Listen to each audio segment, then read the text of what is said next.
आपण ज्यावेळेला किशोरावस्थेत प्रवेश करत असतो त्यावेळेला बरेच जण गंधहीन स्वच्छ साबण त्यांना देण्यात येतो किंवा शरीर जे ऑइली झालेलं असतं, तेलकट अवयवांसाठी तो साबण वापरायचा असतो.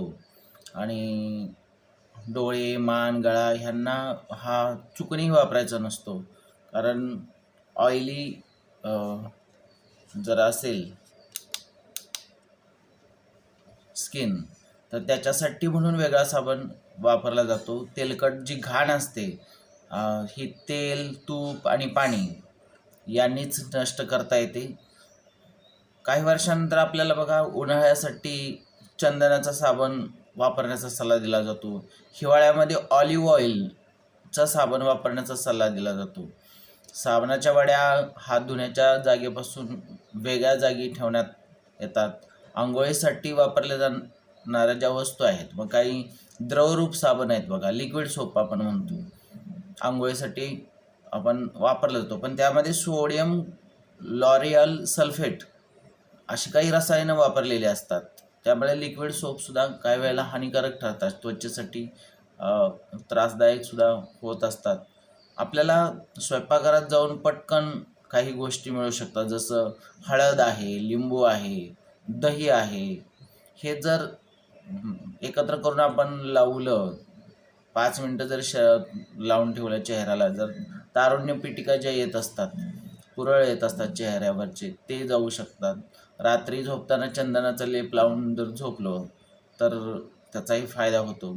खरचटला असेल काहीतरी हळदीमुळं, त्यामुळेही फायदा होतो. त्वचा लालसर, रात्री जागरण झाल्यामुळं त्वचा लालसर होते. काकडीच्या चकत्या लावून ठेवतात काही जण. ताजं निरसं दूध असतं ती लावून ठेवतात. यामुळं झोपताना त्वचेच्या पोषणासाठी तर त्याचा लाभ होतोच, पण त्याबरोबरच थंडावासुद्धा मिळत असतो.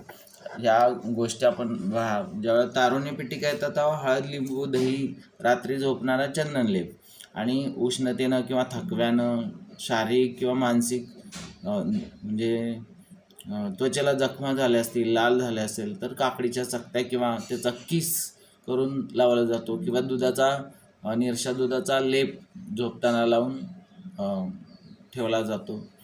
आपल्या शरीरात असणाऱ्या ज्या पंचमहाभूतांच्या ऊर्जा आहेत त्यांना तन्मात्रा या नावानं ओळखलं जातं. 5 सूक्ष्म ऊर्जा असं म्हटलं जातं.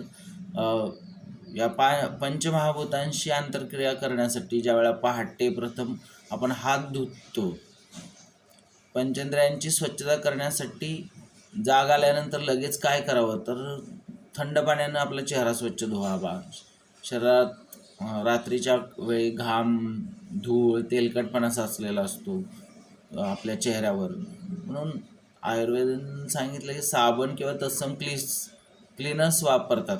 आता त्वचेची जी रंध्र असतात, छिद्र असतात, त्यावर दिवसभर धूळ बसत असते, घाण बसत असते. थंड पाण्यानं आपण ज्यावेळेस ही रंध्र स्वच्छ करतो त्यावेळेला ती खुली होतात. किंवा आपल्या शरीरात चेहरा थंड पाण्यानं धुतल्यानंतर काही जण ते धुत नाहीत तर काय करतात, शॉवरनं आंघोळ करतात. शॉवरपेक्षाही ज्यावेळेला चेहऱ्यावर पाणी मारल्यानंतर ज्यावेळेस चेहरा धुतला जातो त्यावेळेला ते चांगलं होतं. डोळ्यावर थंड पाण्याचा भपकारा मारावा आणि तोंडातही आपण पाणी घेऊन खुळखळ चूळ भरून टाकणं, या चांगल्या सवयी आहेत. चेहरा धुणं ही एक चांगली सवय आहे, ती आपण लावून घ्यायला हवी. तर आपल्या चेहऱ्यास ला आपण स्वच्छ आणि निरोगी ठेवू शकू.